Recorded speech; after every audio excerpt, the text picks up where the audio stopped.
धर्म अधर्म अनुशासित होता है, कर्म अकर्म अनुशासित होता है, पाप पुण्य अनुशासित होता है, अच्छाई बुराई का अनुशासन होता है। ये सब यम के द्वारा। यदि यम का अनुशासन न हो तो सारा सृष्टि बिखर जाए। तो सृष्टि का जो नियमन चल रहा है सब यम के द्वारा। इसलिए यम संयमताम, नियमन करने वालों में जो यम है महादंडधारी भगवान का चरण है।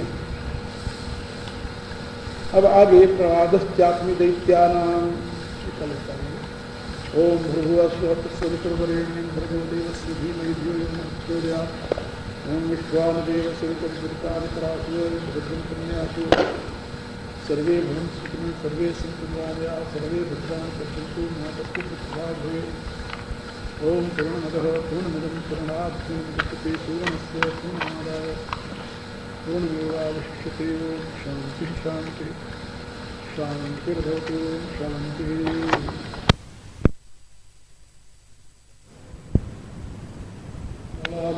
दैत्यानां कालकलयतां मृगाणां च मृगेन्द्रवहं वैनते अस्य पक्षिणां पवनः पवतामस्मि रामेशकृतामहं यषाणां मकरश्चास्मि सोऽपसामस्मि जाह्नवे। भगवान की विशिष्ट अभिव्यक्तियाँ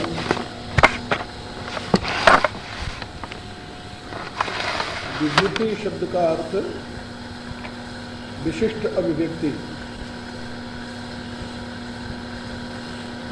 जिन रूपों में परमेश्वर की विशेष शक्ति का आविर्भाव हुआ हो वे परमेश्वर की विभूति कही जाती है। कल बताया था आयुधानाम अहम वज्रम, आयुध कहते हैं अस्त्र शस्त्र को। इसमें भगवान स्वयं को वज्र रूप में स्वीकार करते हैं। यद्यपि भगवान के हाथ में सुदर्शन और कौमुदकी नाम की गदा है, सुदर्शन नाम का चक्र है और कौमुदकी नाम की गदा। भगवान के हाथ में विराजित होने वाली गदा या चक्र को अपना आयुध रूप बताते भगवान, लेकिन ऐसा नहीं बताया। आयुधा नाम हम वज्रम,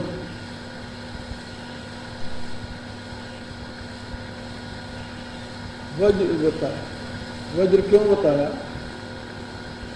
इसलिए कि वह एक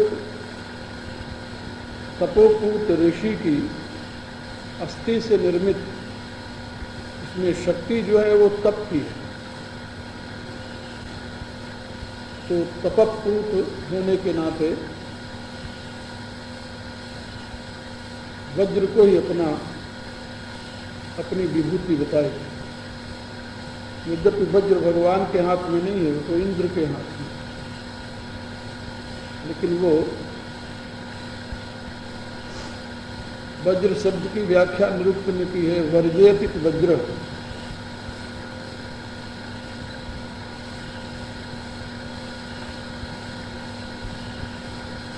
जो समस्त आसुरी शक्तियों को दूर रखता है तो वज्र है। तो आसुरी शक्तियां दूर कैसे रहती हैं? तप प्रभाव, तप प्रसादा।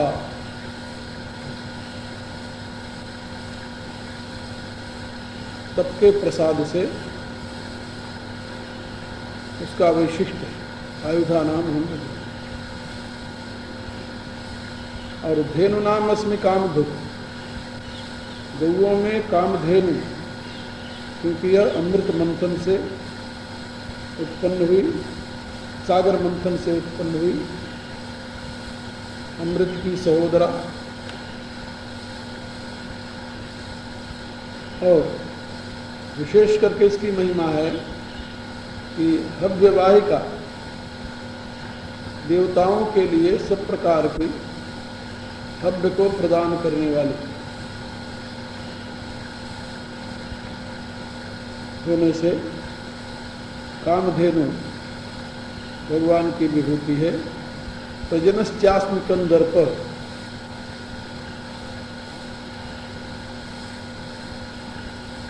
कम दर्प,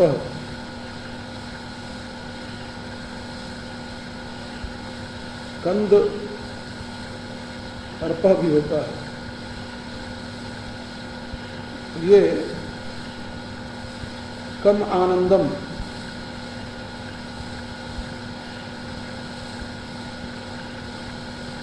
कम कहते हैं आनंद, और उसको देने वाला होने के नाते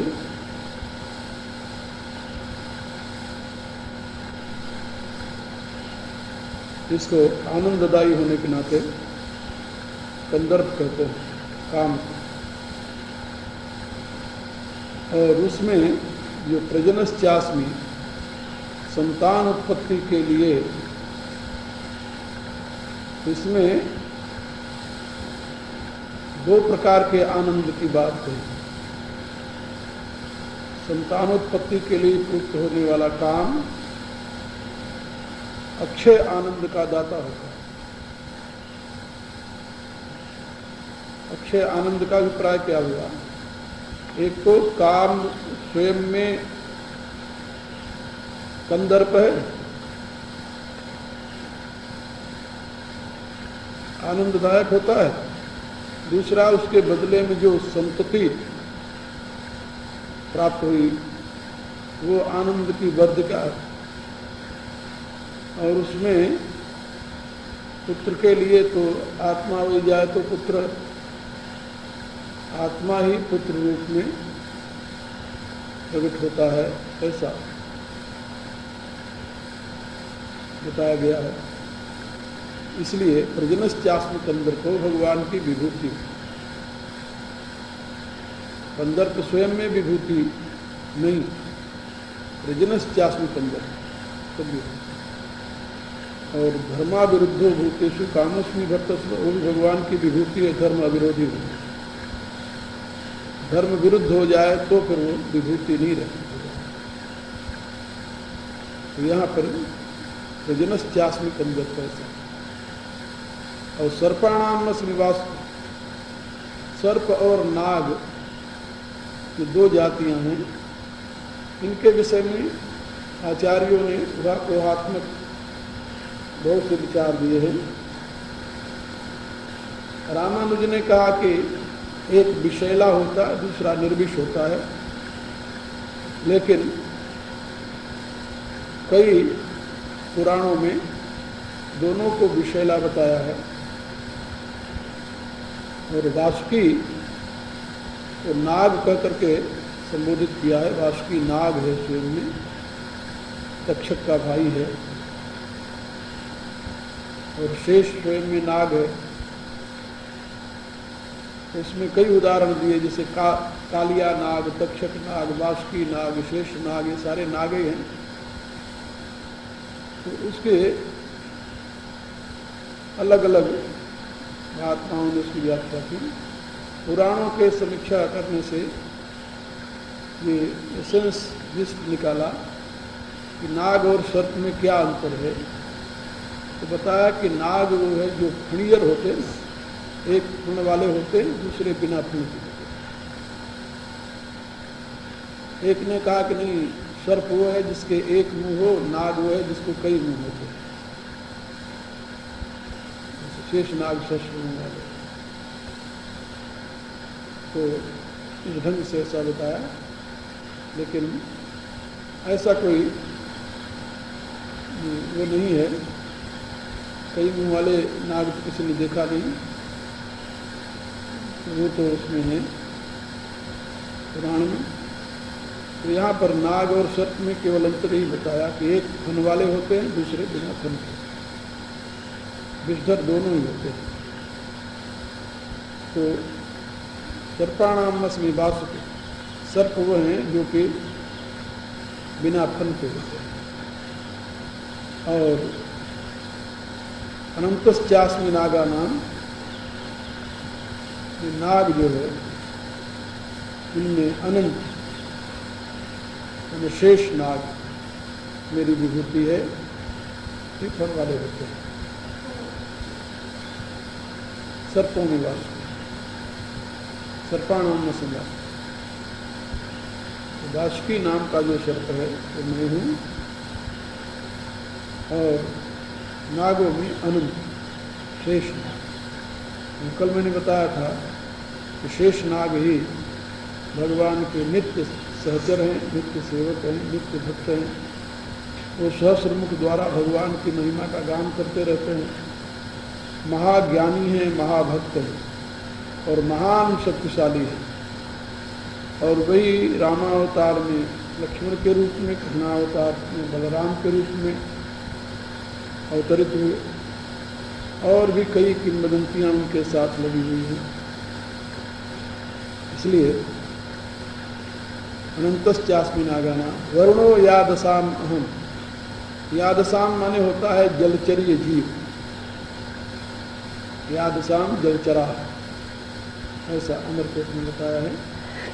तो जो जलचरीय जीव हैं उनका जो अधिपति है वरुण, क्योंकि वरुण स्वयं में कोई जलचरीय जीव नहीं है। यादसाम माने जलचरा, जल में रहने वाले विशाल काय के जीव यादसाम कहे जाते हैं। वरुण स्वयं जलचरी जीव नहीं है, वरुण उनका अधिपति है। इसलिए यहाँ पर सृष्टि में उसका प्रयोग हुआ संबंध में आपसे। वरुणो यादसाम हम, और पितृणाम अर्यमा अस्मि या अस्मि, पितरों में अरिमा नाम का पितृ में हूँ। और यम संयमताम हम, और नियमन करने वालों में यमराज या धर्मराज।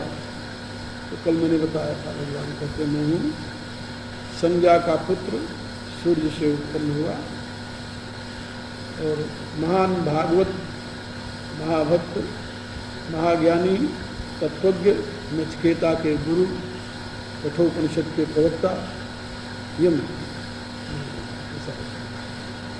अब आगे भगवान कहते हैं प्रहलादश्चास्मि दैत्यान, दिति की संतानें दैत्य कही जाती हैं। कश्यप मनु की पत्नियों में दिति सबसे बड़ी पत्नी है और अदिति छोटी है। तो दिति से उत्पन्न होने वाले दैत्य हैं। उस दैत्य कुल में और अदिति से उत्पन्न होने वाले देव हैं। तो दैत्य कुल में प्रहलादश्चास्मि दैत्यान, प्रहलाद जो प्रकृष्टेण आह्लादित करने वाला, अपने वंश को उज्जवल करने वाला, परम भागवत संत शिरोमणि, हे प्रहलादु, परम भागवत संत शिरोमणि प्रहलाद जो, वो भगवान कहते हैं मेरी विभूति। 24 अवतारों में तो प्रहलाद को अवतार के रूप में स्वीकार किया था।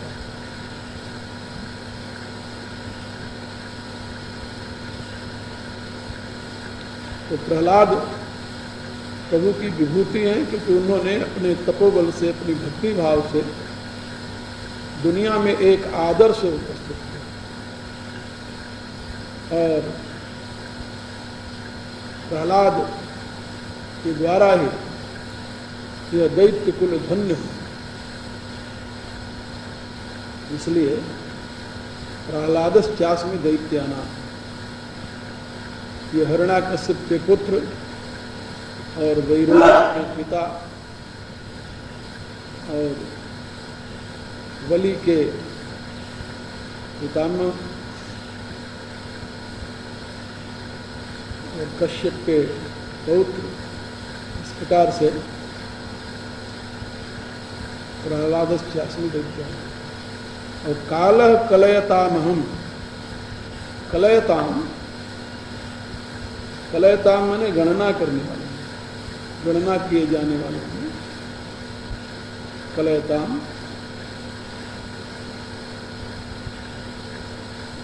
काल हम अस्मि।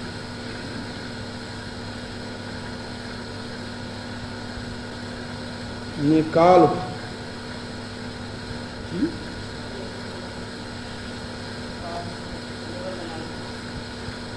कलयताम हम, तो कलयति, कलना जिसे कहते हैं।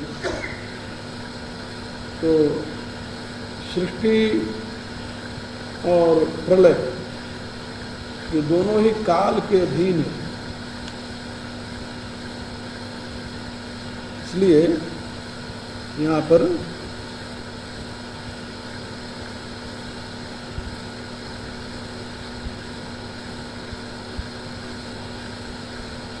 तो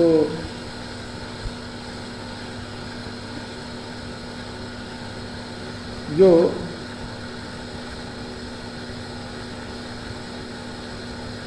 काल का कार्य जो है ये उत्पत्ति, वृद्धि, क्षय, ये जो 5 विकार है ना, पंच विकार, ये सब काल के ही अधीन है। उत्पत्ति, अस्ति, वर्धते,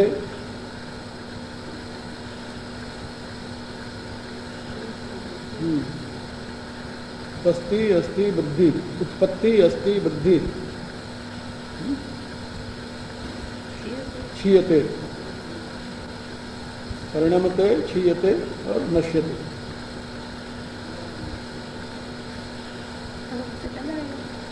हाँ, परिणमते, क्षीयते, नश्यते।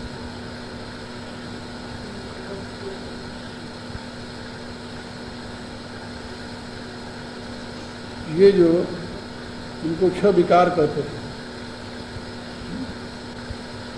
ये 6 विकार जो सृष्टि में चल रहे हैं, जिसके अधीन है वो काल है।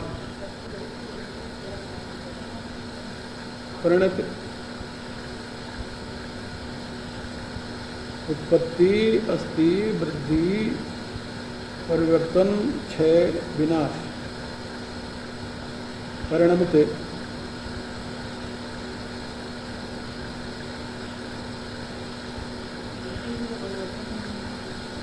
वृद्धि परिवर्तन नहीं है, परिवर्तन में दोनों ही आता है, वृद्धि भी क्षय भी, दोनों ही होता है परिणाम।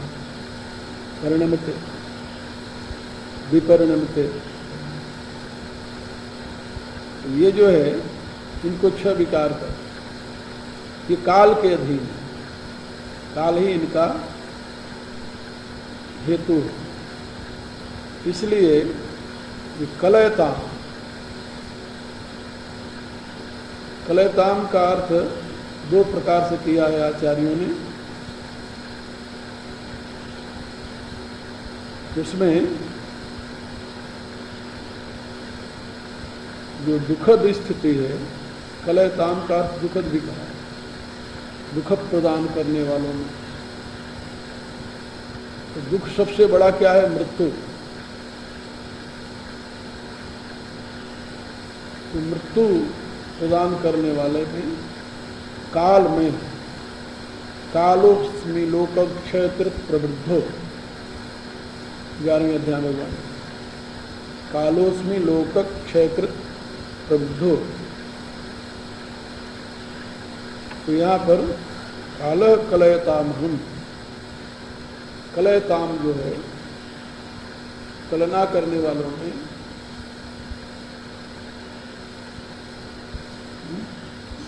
चंडिकाष्टक में मैंने इसके विषय में लिखा है, काली काल कलना के आदि मध्य अंत तू है,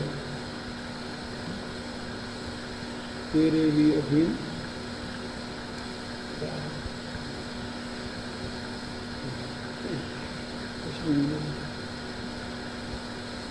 तो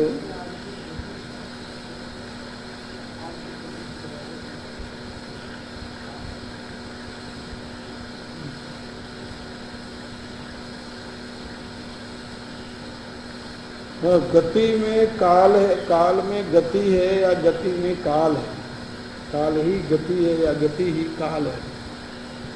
गति में ही सारा कुछ है?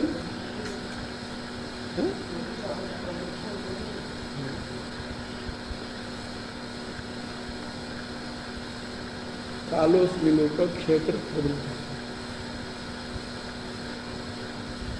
दोनों काल में ही होता है, बिना काल के कुछ नहीं होता। और काल नाम है गति का। इसीलिए हमारे यहाँ दर्शन शास्त्र में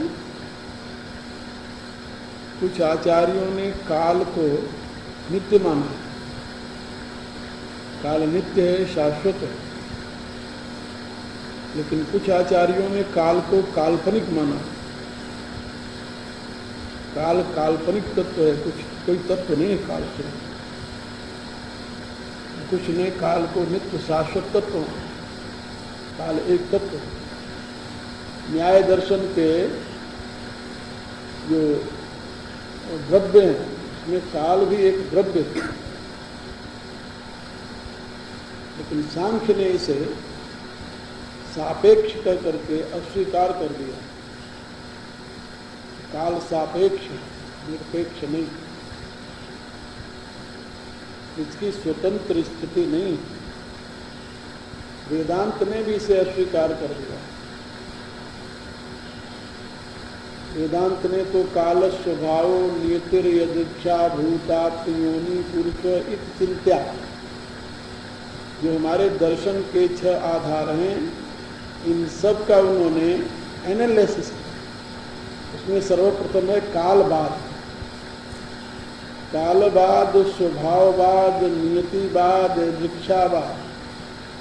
काल स्वभाव नियतिर यदृच्छा भूतात्मयोनि जीववाद पुरुष इति चिंत्य। प्रकृति है क्या नहीं, भूतात्मयोनि लोग क्या बोलते हैं इसे, ये संघातवाद, और पुरुष इति चिंता जीववाद। और इन सबको फिर एक एक करके इनका निराकरण किया कि काल हेतु नहीं हो सकता, स्वभाव हेतु नहीं हो सकती, नियति हेतु नहीं है, दृक्षा हेतु नहीं है, और भूतात्मयोनि हेतु नहीं है, पुरुष इन सबका एक एक करके निराकरण किया गया। फिर जब इनका निराकरण कर लिया गया कि ये हेतु नहीं हो सकते, किम कारणम ब्रह्म कुतस्मै जाता, ब्रह्म कौन है, किम कारणम ब्रह्म कुतस्मै जाता जीवाम के न कुछ संप्रथा तो वर्ता महे के नहीं, ये प्रश्न है। इस प्रश्न के उत्तर में श्वेतास्वर उपनिषद के प्रारंभ में ही इसकी खोज में ऋषियों ने सबको स्वीकार किया। काल स्वभाव तेरे तो इन सबका एक एक करके एनालिसिस किया, ये हमारे जीवन के कारण हो सकते हैं या नहीं। तो उन्होंने इसको अस्वीकार किया, this can't be cause life.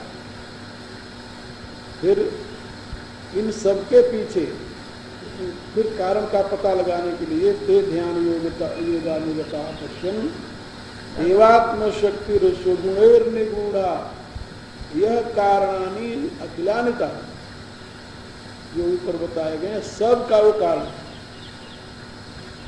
प्रकृति। तो उस प्रकृति को, देवात्म शक्ति को पकड़, यह कारणानि अखिलानि, सारे कारणों का वही एक कारण है, देवात्म शक्ति। और उसी का चिंतन किया और उसके स्वरूप का दर्शन किया, फिर उसको सृष्टि का हेतु। तो जो ध्यानस्थ होकर के ऋषियों ने सृष्टि का मूल हेतु देखा है, उसी के ये सब वेरिएशन, उससे इनकी स्थिति, काल की स्थिति किससे है? प्रकृति में जब विकार उत्पन्न होता है तभी तो काल का स्थान होता है। तो विष्णु पुराण में इसको कहा गया कि काल जो है, काल नाम परमात्मा का है, जिसके द्वारा प्रकृति में विक्षोभ होता है। तो प्रकृति में विक्षोभ तो चेतन के द्वारा होता है, वो कहते नहीं समय के द्वारा होता है। चेतन तो रहता ही है हमेशा, एक समय आता तभी तो होता है। तो समय अव्यक्त और व्यक्त रूप में रहता है। जब काल जो है, ये महाप्रलय में काल अव्यक्त रूप में रहता है, और जब कल्प शुरू होता है तो सूर्य चंद्रमा से उदाता है था पूर्व में कल्पेत, तो वो व्यक्त रूप में हो जाता है। तो काल के दो स्वरूप हो गए, व्यक्त और अव्यक्त। तो तुम उसको काल कह दो, कहते हम उसको पुरुष कहेंगे, पुरुष को चाहे काल कहो। तो उसमें क्या बोलते हैं, विष्णु पुराण में कहा गया तुम एक ही, उसी को काल कहते हैं, उसी को पुरुष कहते हैं, उससे भिन्न नहीं। इसलिए महाकाल कालम त्रिकालम भगवान शंकर के लिए है, ये काल का भी काल। भगवान राम के लिए है भुवनेश्वर कालम कर काला, काल का भी होता है। तो उसको कुछ भी नाम दिया जाए जैसे, लेकिन जब कलना शुरू होती है तो सांख्य कहता है कलना तो सापेक्ष है, कलना निरपेक्ष नहीं हो सकती। कलना निरपेक्ष कैसे हो, सापेक्ष है। इसी के नाते इतने वर्ष हो गए, किसके नाते हो? जब सूर्य नहीं था, चंद्रमा नहीं था, तो वर्ष किसके नाते बनाओगे? आखिर जब ये ग्रह उपग्रह हुए तभी तो उनसे काल चक्र चला ना, इनके अभाव में काल चक्र है नहीं। जब यही अनित्य हैं तो इनका कार्य नित्य कैसे हो सकता है? जब सूर्य नित्य नहीं है तो सूर्य का कार्य सूर्य से उत्पन्न हुआ काल कैसे नित्य? इसलिए ये अनित्य है, तो सापेक्ष, निरपेक्ष नहीं। तो निरपेक्ष को तुम काल कह ही नहीं सकते।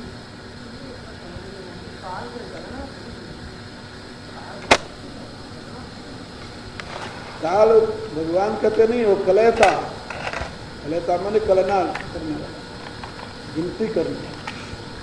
हाँ, तो काल को तुलसीदास ने क्या बताया? लव निमेष परिमाण युग परस कलप सर चंद भजसी न मन जही राम को काल दास को। तो काल जो है वो कोदंड है, काल धनुष रूपी काल पर ये तीर हैं सारे। कौन कौन से? लव निमेष परमाण युग, लव निमेष परमाण युग वर्ष कल्प, ये सरचंड, सरचंड माने ये प्रचंड बाण। इन्हीं बाणों के द्वारा काल रूपी कोदंड जो है, धनुष जो है, उसको धारण करके इन्हीं बाणों के द्वारा वो परमात्मा सबका क्षरण करता है।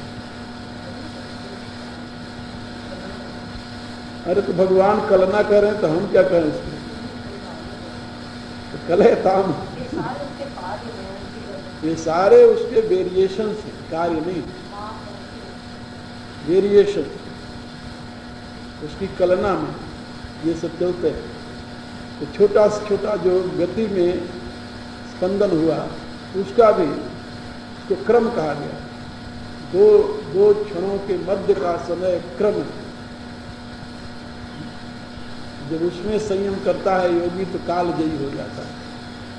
त्रिकालज्ञ कहते हैं, ज्ञान होता है।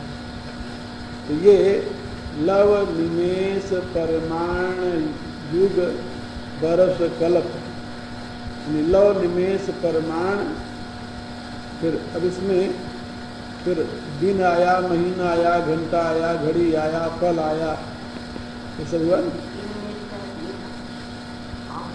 हाँ, निमेष, लव सबसे छोटा तो लव है, लव माप, लव के बाद फिर निमेष,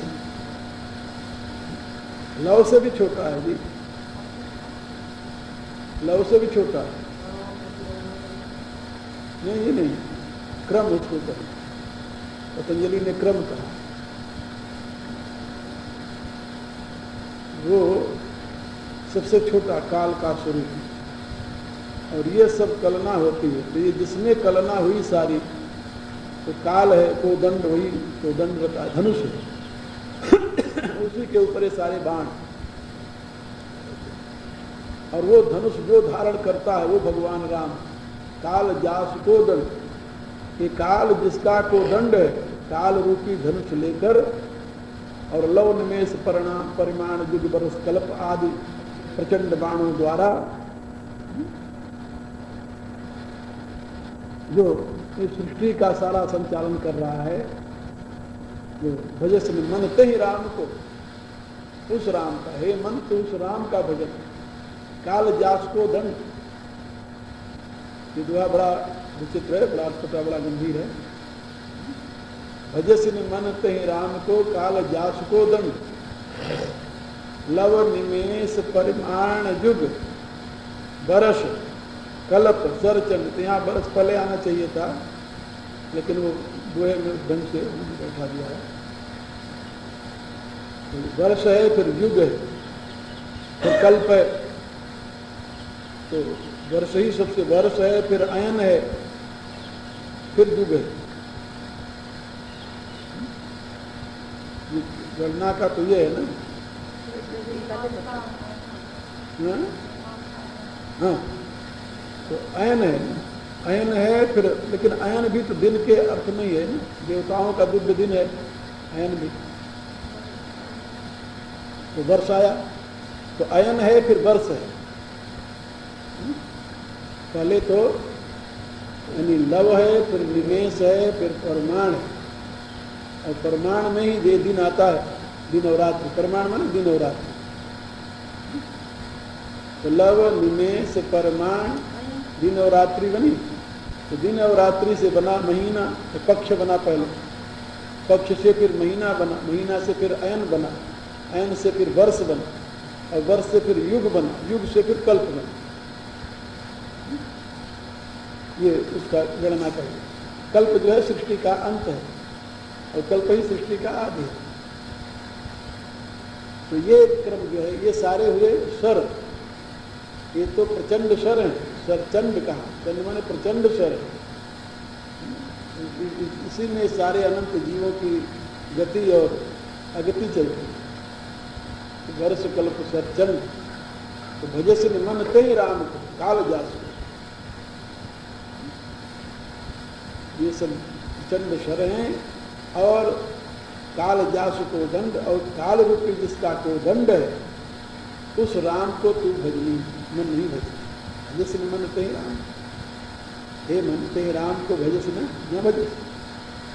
यानी सारी सृष्टि जिसके हाथ में, तो राम जो है वो स्वयं काल नहीं है, काल तो उसका आयुध है, आयुध। काल तो उसका आयुध है, तो स्वयं काल नहीं। तो ऐसा वहां समझाया। तो भगवान कहते हैं कालह कलयताम, कलयताम कलना करने वालों का जो काल है, इसलिए रामानुज ने इसका अलग अर्थ किया। तो उन्होंने कलयताम,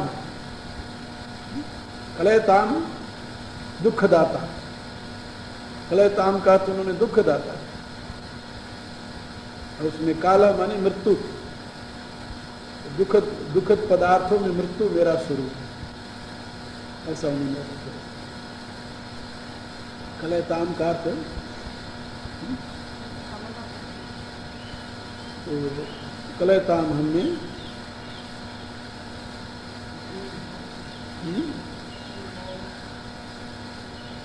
तो भगवान स्वयं काल स्वरूप है।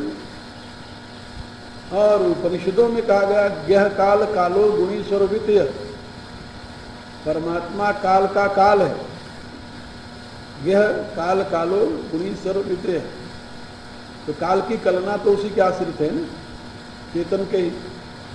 यहाँ पर प्रहलादश्चास में दैत्या नाम कालः कलयताम, कलयताम काल अहम, अहम काल, कलना करने वालों में काल सबका आधार मैं, उसी में सब सिमटे हुए।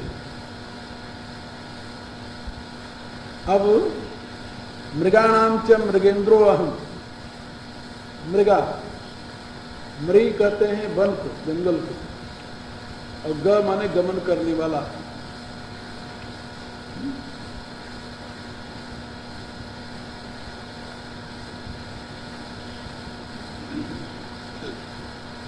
मृग कहते हैं जंगल में गमन करने वाला, भ्रमण करने वाला, जंगली।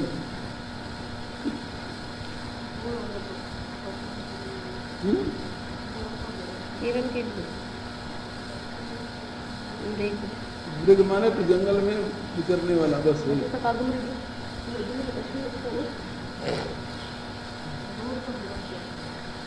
वो तो मृगा के अर्थ में हो गया, लेकिन इसका अर्थ जो है मृग, मृग माने मृग शब्द का अर्थ होता है जंगल, बस। और ग माने गमन करने वाला, मृग। तो मृगाणाम च, जंगल में गमन करने वाले जो जीव हैं उनमें मृगेंद्रो, मृगेंद्र जो है सिंह, तो भगवान कहते हैं मेरी विभूति, इसलिए तो मैं सिंह देखने जाया करता, भगवान की विभूति है।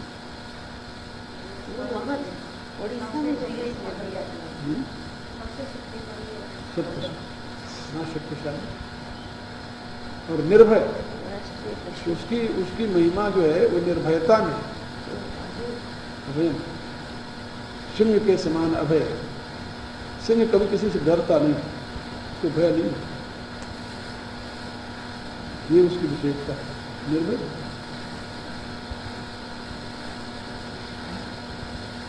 इतने बड़े गजराज को देखकर नहीं डरता हो, छलांग मार जाता है।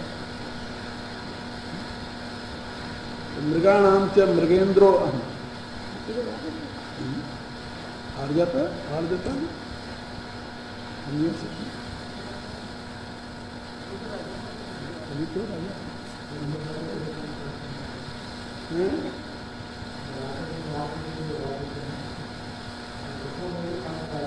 हाँ, पशुओं की बात अलग है, तो बिजली लगाते हैं, बिजली करंट।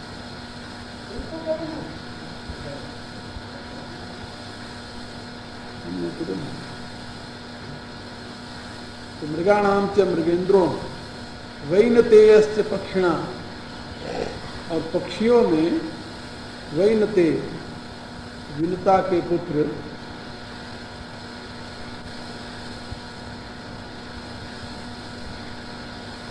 वैनते,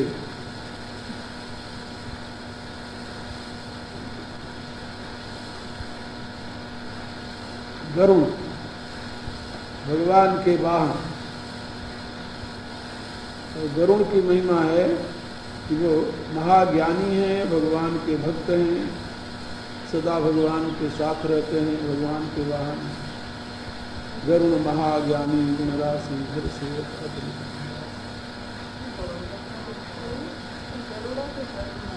गरुड़ शब्द है, वैसे गरुड़, गरुड़, गरुड़ ऐसे शब्द, गरुड़, गरुड़, कोई गरुड़, गरुड़,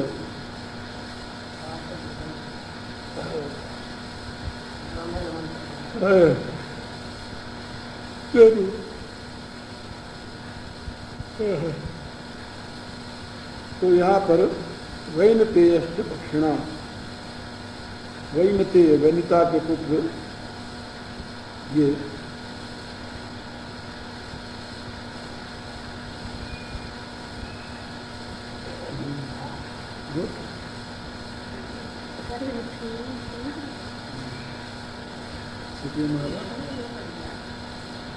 तो वो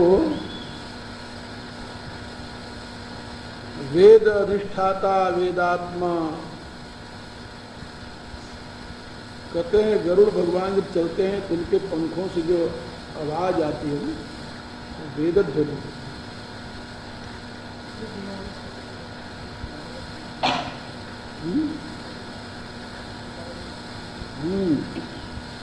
तो उनका एक नाम है तारक, और उनको कहते हैं वेद का अधिष्ठाता, वेदवाहन, वेदवाहन भी कहते हैं, तो वेदात्मा भी कहते हैं।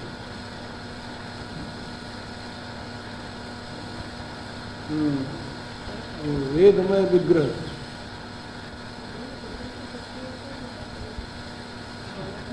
भगवान के वाहन हैं, भगवान के सखा हैं, भगवान के ध्वज हैं, भगवान गरुड़ ध्वज कहे जाते हैं, गरुड़ वाहन कहे जाते हैं। ये क्लियर हो ही नहीं सकता, क्योंकि ये तो प्रश्न जो है भावात्मक है।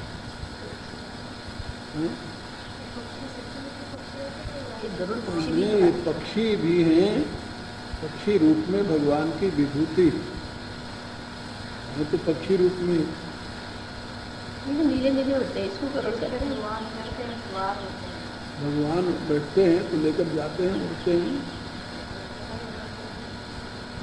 दिखाई देता है। ये तो गरुड़ है नहीं, तो पंजाब में मैंने सुना तो लोग जिसकी 3 परिक्रमा लेते हैं, मत्था टेकते हैं, जहाँ मिलते नहीं, खराब की बात है। हमारे दर्शन हो जाए। यहाँ आए तो सुना कि इनको गरुड़ कहते हैं, वैसे हमारे यहाँ इसका नाम नीलकंठ। नीलकंठ भी कहते हैं।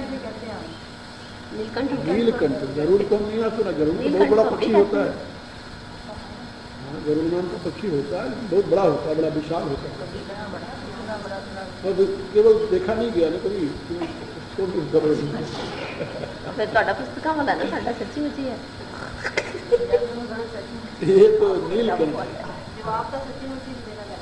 लेकिन नीलकंठ है ना,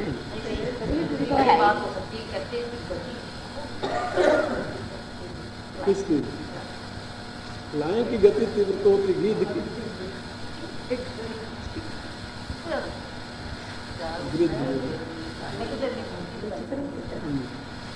तो वैनतेयश्च पक्षिणाम, पक्षियों में वैनते वलिता के पुत्र। भगवान की विभूति आप ये देखिए, पशुओं में, पक्षियों में, सर्पों में, पहाड़ों में, वृक्षों में कोई ऐसी वस्तु है जहाँ पर भगवान की विभूति नहीं? जलों में देखिए, जलाशयों में भी, वरुणों यादसाम, जलचरों में उनका अधिपति वरुण में। आगे आएगा मगरमच्छ में, ये बताएं।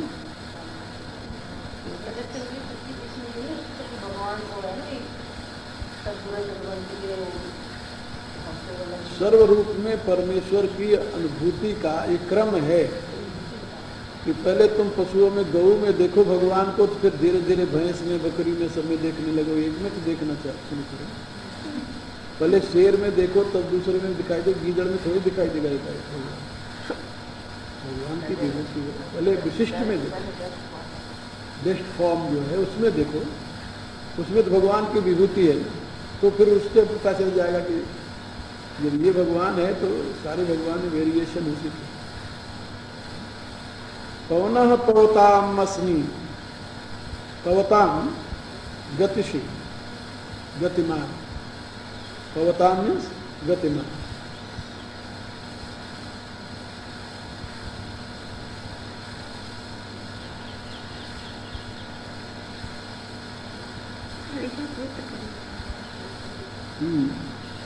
पवताम पवित्र भी होता है, ऐसे गतिशील, गतिमान।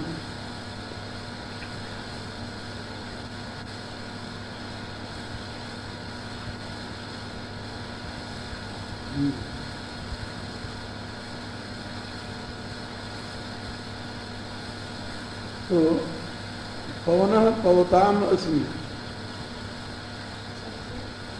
पवताम शब्द के दोनों अर्थ हैं, पावन बनाने वाला और गतिमान, दोनों अर्थ होता है। पवन शब्द का दोनों अर्थ होता है, पावन और गतिमान। तो पवताम पवित्र करने वाले या गतिशील तत्वों में, पवन में, तो पवन की सतत गति होती तो कभी रुकती नहीं, रुक जाए तो सारा ब्रह्मांड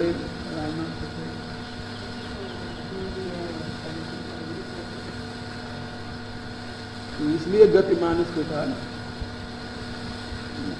पावक जो है वो इसलिए, हाँ, पवन का पुत्र पावक, तो इसलिए पावक जो है ना वो पवित्र करने वालों में पावक माना जाता है, जो कि वो सबको पवित्र करते हैं। और पवन भी पवित्र करता है। पवित्र करने वालों में पवन अपने स्पर्श मात्र से पवित्र कर देता है। पावक माने कौन पवित्र होते हैं? पावक माने अग्नि होता है। अग्नि होता है, वायु अग्नि। इसीलिए तो अग्नि नीले पुरोहितम में भगवान मारुति की महिमा है। भगवान मारुति जो है ये अग्नि स्वरूप है कि पवन पुत्र है।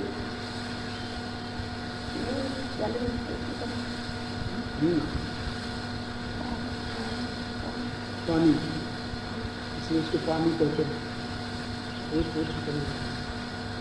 आपो हिस्सा में हो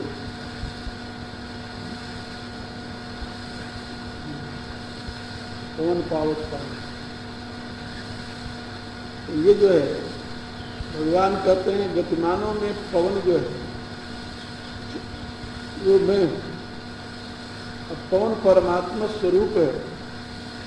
उसके लिए तो वेद भी कहता है ना, वायु त्वमेव प्रत्यक्षम ब्रह्मासीत।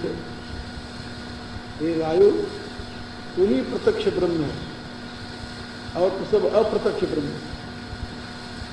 वायु त्वमेव प्रत्यक्षम ब्रह्मासी सत्यम वदिष्यामि जितम वदिष्यामि। मैं सत्य कहता हूं कि आप ही प्रत्यक्ष ब्रह्म। इसी को मैंने उसमें लिखा है हनुमत हृदय। जीवन की गति पवन प्रकोप से बचाए ले प्राणन को। पवन का प्रकोप जिसके ऊपर हो जाए कौन बचे। इसलिए वायु का प्रकोप जब शरीर में होता है तो राम नाम से होता है। तो